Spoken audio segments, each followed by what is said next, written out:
Association வந்து எங்களுக்கு வந்து ஒரு 5 ஏக்கர்லேருந்து ஒரு 10 ஏக்கர் அரசு நிலம் குத்தகை கொடுத்து அதில் வந்து கட்டுமானங்கள்லாம் கொடுத்து சர்வதேச அளவில் indoor stadium, training track, gym, hostel facilities எல்லாமே போட்ட நிச்சயமா ஒலிம்பிக்ல எங்களால் இந்தியாவுக்கு பெருமை சேர்க்க முடியும். அந்த நம்பிக்கை எனக்கு இருக்குது. ஏன்னா அவ்வளோ we have very very young talented players.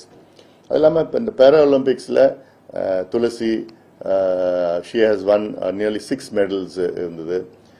Jerlin வந்து அவங்க டெஃப் ஒலிம்பிக்ஸில் கிட்டத்தட்ட 3 கோல்டு ஜெயிச்சிருக்கிறாங்க. இவங்களெல்லாம் வந்து அர்ஜுனா அவார்டிஸ் 2 பேருமே. ஸோ எல்லாம் நாங்கள் எல்லா லெவல்லையும் நம்ம we are encouraging those players and எங்களுக்கு வந்து சந்தோஷமா இருக்கு, நல்லா பெர்ஃபார்ம் பண்றாங்க. ஸோ தமிழ்நாடு அரசு நிச்சயமா இது செய்வார்கள் என்று நான் எதிர்பார்க்கின்றேன். விளையாட்டுத்துறை அமைச்சர் மரியாதைக்குரிய திரு ஆதவ் அர்ஜுன் அவர்கள் இதை உடனடியாக தமிழ்நாடு பேட்மிண்டன் அசோசியேஷனுக்கு ஒரு அகாடமி, இது வந்து it's ill be a private public partnership partnering with premier institutions all across the world, கோச்சஸ்ல இருந்து யூரோப்ல இருந்து பிளஸ் இந்தோனேஷியா, சைனா, ஜப்பான் கோச்சஸ்லாம் வருவாங்க. And so we need the support from the state government. விளையாட்டுத்துறை சார்ந்த பிரச்சனை மேகதாதுல அணை கட்டிய தீர்வும் தமிழ்நாடு தரத்துல எந்த உரிமையும் இல்லைன்னு சிவகுமார் நேற்று கூட பேட்டி கொடுத்திருக்காரு சார் முதலமைச்சர். இதே தமிழக அரசு எப்படி எதிர்கொள்ளணும்? ஏன்னா கருத்து முரண்பாடுகள் இருக்கு சார் நிறைய. அவங்க வேற ஒரு சட்டத்தை கொண்டு வராங்க. அதாவது இப்போ தமிழ்நாட்டு மக்களுக்கு இப்போ மிகப்பெரிய ஒரு நெருக்கடி. மேகதாது அணை கர்நாடக அரசு கட்ட முயற்சி செய்வது. கர்நாடக அரசு நிச்சயமாக மேகதாது அணை கட்டக்கூடாது. காரணம் சட்டம், விதிகள், ஒப்பந்தங்கள், உச்சநீதிமன்ற தீர்ப்பு, காவிரி நடுவர் மன்றம் தீர்ப்பு அத்தனையும் ஒன்றை மட்டும் தெளிவா சொல்லிட்டு இருக்குது. என்னன்னா முதல் மடை மாநிலம் கர்நாடகாவில், அங்கதான் காவிரி தொடங்குது.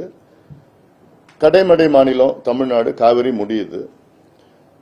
முதல் மடை மாநிலத்தில் எந்த கட்டுமானங்களும் காவிரி குறுக்க, இவன் சின்ன ஒரு செக் டேம் கூட, கடைமடை மாநிலம் தமிழ்நாடு, பாண்டிச்சேரி, கேரளா, இந்த 3 மாநிலங்களுடைய அனுமதி இல்லாம கட்டக்கூடாது. இது வந்து உச்சநீதிமன்றம் தீர்ப்பு இருக்கு, நடுவர் மன்றம் தீர்ப்பு இருக்குது, அக்ரிமெண்ட் இருக்குது. சர்வதேச அளவில் இதுதான் கடைபிடிப்பாங்க. இந்தியாவில் எந்த இன்டர் ஸ்டேட் ரிவர் இஷ்யூனாலும் இதுதான் ரூல் ஆஃப் லா. ஆனா இதுக்கு முன்பு கர்நாடகா 1931 வந்து KRS டேம் கட்டினாங்க. பட் ஆனா அந்த டைம்ல வந்து பிரிட்டிஷ் காலத்துல சென்னை மெட்ராஸ் மாகாணம் இருந்தப்போ மேட்டூர் டேம் நம்ம கட்டிக்கலாம், அவங்க வந்து KRS டேம் கட்டிக்கலாம். KRS டேம் வந்து 50 TMC டேம். அது ஒரு தமிழ்நாட்டுக்கு மிகப்பெரிய ஒரு இழப்பு தான். இப்போ கர்நாடகாவில் காவிரியில அவங்களுக்கு கர்நாடகா கிட்டத்தட்ட 4 அணைகள் இருக்கு. அந்த 4 அணைகளுடைய கொள்ளளவு வந்து 115 TMC. இப்ப மேகதாது கட்டினாங்கன்னா அது ஒரு 70 TMC. அப்போ மொத்தமா அவங்களுக்கு கெப்பாசிட்டி 185 TMC. இன்னும் சொல்ல போனா கர்நாடகாவில் இருக்கிற காவிரி குறுக்க கட்டுற மிகப்பெரிய அணை மேகதாது அணையா தான் இருக்கும். நமக்கு இருக்கிறது ஒன்னு மேட்டூர் அணை மட்டும்தான், 93 TMC.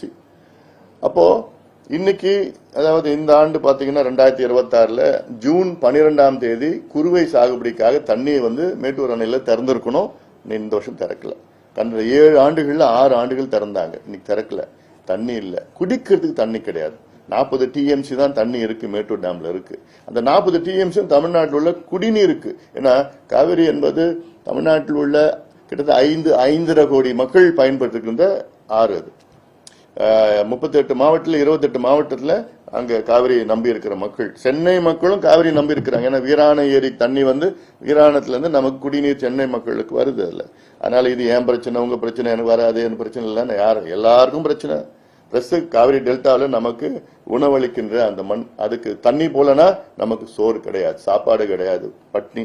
அதுதான் அந்த மாதிரி ஒரு சூழல் வரக்கூடாது. அதனால டேமுங்க நிச்சயமா கட்டக்கூடாது. DK சிவகுமார் தவறான செய்திகளை தொடர்ந்து சொல்லிட்டு வர்றார். இது தமிழ்நாட்டுக்கு தான் சாதகம்னா தமிழ்நாட்டுக்கு சாதகமே கிடையாது. ஏன்னா கடந்த கால அனுபவங்கள் வச்சு நான் சொல்றேன். கடந்த காலத்துல எவ்வளவு தீர்ப்புகள் வந்துச்சு, எத்தனையோ ஒப்பந்தங்கள், அக்ரிமெண்ட் வந்துச்சு. எவ்வளவு உச்ச நீதிமன்றம் தீர்ப்பு, நடுவர் மன்றம் தீர்ப்பு, எதையுமே கர்நாடகா கடைபிடிக்கல. பலமுறை உச்சநீதி, அதாவது காவிரி நடுவர் மன்றம் வந்து பாத்தீங்கன்னா 1990 அமைக்கப்பட்டு அப்புறம் இடைக்கால ஒரு தீர்ப்பு வழங்கினாங்க 2005 டிஎம்சின்னு. அதுக்கப்புறம் 2007 இறுதி தீர்ப்பு வழங்கினாங்க 192 டிஎம்சின்னு.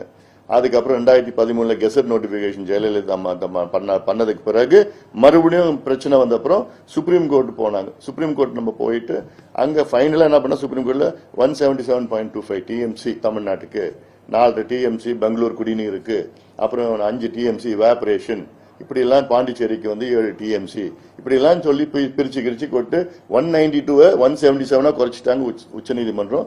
அப்புறம் உச்சநீதிமன்றம் என்ன சொன்னாங்க, 2033 வரை யாருமே காவிரியை பத்தி பேசக்கூடாது, காவிரியில எதுவுமே செய்யக்கூடாது, இந்த அக்ரிமெண்ட் அவ்வளவு நாள் இருக்கும், அதனால இடையில எந்த பிரச்சனையும் யாரும் வரக்கூடாதுன்னு உச்சநீதிமன்றம் 2023 வரைக்கும் தெளிவா சொல்லியிருக்காங்க தீர்ப்புல.